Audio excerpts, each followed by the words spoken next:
Hello everybody, this is Austin Kenyatic, and this is my EDU333 Final project. This is my technology portfolio, and we are just going to be going over the ISTE teaching standards that we talked about throughout the semester, and different projects that we did that relate to the ISTE teaching standards. So first off, what is an ISTE teaching standard? The ISTE teaching standards are just standards that are guidelines for the use of technology in the classroom. The first standard that we talked about was standard number 1, facilitate and inspire student learning. The projects that I chose to go along with this teaching standard were our Voki avatar creator that you see on this left-hand side of the screen, and then the Powtoon animation creator, which you see on the right-hand side of the screen. So for starters, the Voki avatar creator was an online avatar creator in which we all went on, designed our own avatar however we wanted it to look, and then we typed in what we wanted the animated voice to say. We posted these then on a discussion board, and it was a really good icebreaker and a good way for everybody to get to know each other without actually really interacting. It's interesting, but it was a good icebreaker for the class. In a real-world setting, I think the Voki avatar creator would be excellent for anybody who was shy or had a speech impairment. It's a good way of communicating through the text-to-talk that just opens up possibilities for students with different needs. All right, and the next project that we did was the Powtoon animation creator, and that was a method of making a presentation. In these Powtoon presentations, we introduced ourselves again and talked about our interests, our major, and just different goals that we had for the year. I'm going to show you mine as an example of what we did. Hello, my name is Austin Kenyatic. I am friendly, and easygoing. I am passionate about art, painting, drawing, and creating. My major is art education. My goals for this year are going to be keep on track in school, develop my skills, and survive the school year. Thanks so much for watching. Bye. Alright, and as you can see, it was just a little introduction, and we all did one of those. It was another good kind of icebreaker in which we could talk about ourselves a little bit in kind of a informal way. But you could do this, you could use this Powtoon creator to teach little lessons, and it's really great because you can export it to YouTube, as you can see, and then your student can access it over and over again, which is a really handy feature. The only thing about Powtoon that I didn't really like was that it was a little hard to get the voiceover to be loud and for the timing to be correct. So there was a little bit of difficulty with the voiceover. I mean, all in all, it was definitely a issue that we could work through, but it was slightly inconvenient in that way. And with both Powtoon and Voki, not everything was free on the website, and so that did cause a little bit of restriction when making these projects. All right, and moving on to the second ISTE teaching standard, design and develop digital age learning experience and assessments. For this standard, I have Kahoot, Socrative, and Ripastar listed. And to start off, Kahoot was an assessment tool that we used. It was a very handy assessment tool, actually, because you could do polls, surveys, or quizzes on that site. And it was a good tool to use. It was very interactive, very colorful. Used a lot of shapes and colors, bright colors. So, I mean, for me, it was definitely something that I would use in perhaps lower level education. The biggest con I had with it was that the information was presented only on the screen at the front of the classroom. It wasn't presented on the individual screen. And for anybody with visual impairment, that might be a little bit of a challenge. If you need to reread the question or something, it might be hard to see the board depending on where you're sitting. But I want to escape this presentation real fast and go over to Kahoot and just let you guys see kind of what I created for my little quiz. I did 5 questions and I did it on Introduction to Famous Artists. So as you can see, these are my questions here on the side.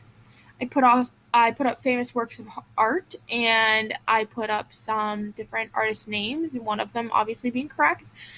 And I just wanted to, if I was using this in a real classroom setting, to gauge what my students knew about famous paintings. It would be a really good introduction on, art history or something. So that was what I did mine on. And as you can see, bright colors, bright shapes, um, cool stuff going on, but maybe not the most convenient if you're teaching upper level courses or if you have visually impaired students. All right, getting back to this, we're going to talk about Socrative.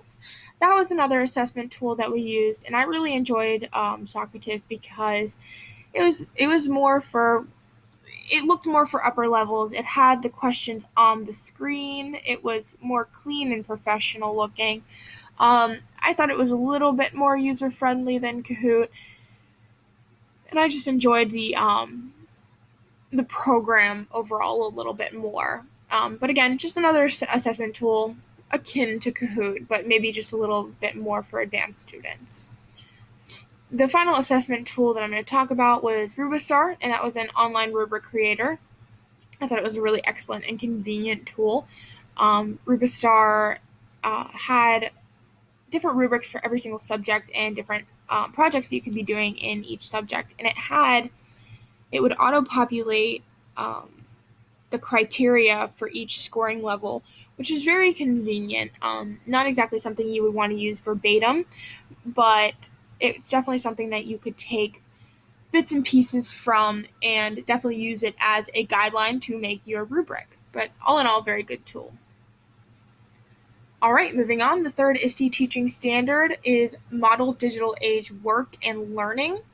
For this standard, I have infographics, QR codes, and screencasts listed. Screencast, we use screencast-o-matic.com, and that is what I'm using right now to do this presentation. I personally love Screencast. I think it's a great tool. It really takes learning outside of the classroom.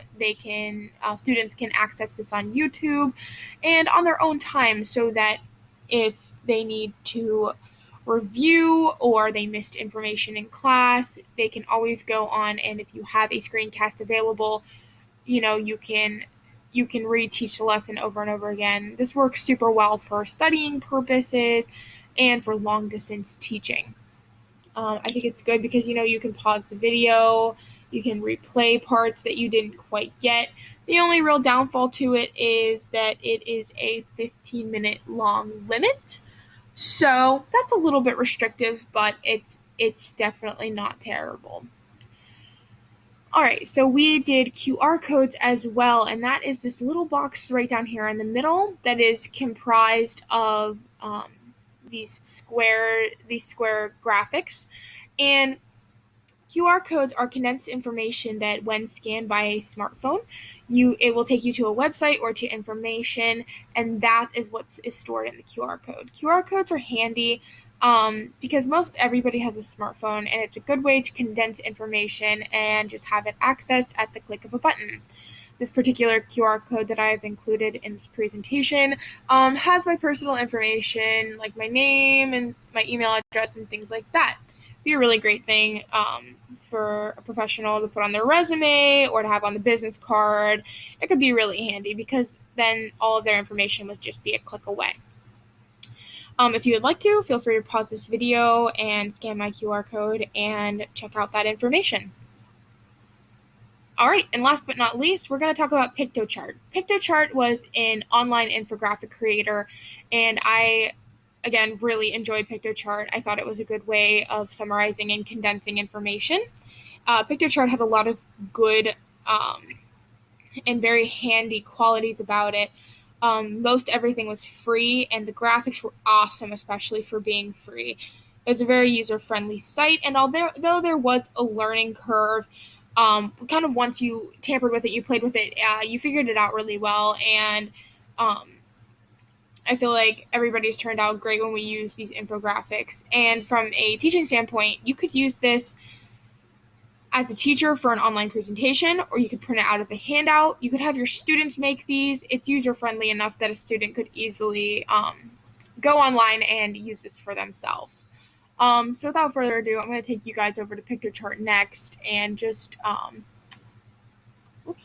show you what mine looked like. So I did my Pictochart, my infographic on robotics, and as you can see, it has all the information chunked up very nicely. And it just really lays out the information well, and it summarizes it well. And the great thing about it is that it can be printed out and sent home with the student um, for them to review later. All right. And moving on to our fourth ISTE teaching standard, we have Promote and Model Digital Citizenship. For this, I have listed educreations and copyright law. We'll get to copyright law a little bit later. For right now, we're going to talk about educreations. So we did a discussion about our digital and media life, and in that conversation, we talked about our social responsibility on social media and just online in general, and how we're responsible for what we put out and consume. So we talked about being socially and digitally responsible online, and what that looked like. We also talked about what our media life was like. So for that, we made a simile and then we made an animation to go along with it. For example, my simile was my media life is like a blank canvas because it's a place to put my art. And then I made an animation for that with pictures and words. We did those through a couple different tools. We used all kinds of things like iMovie and different apps and online tools.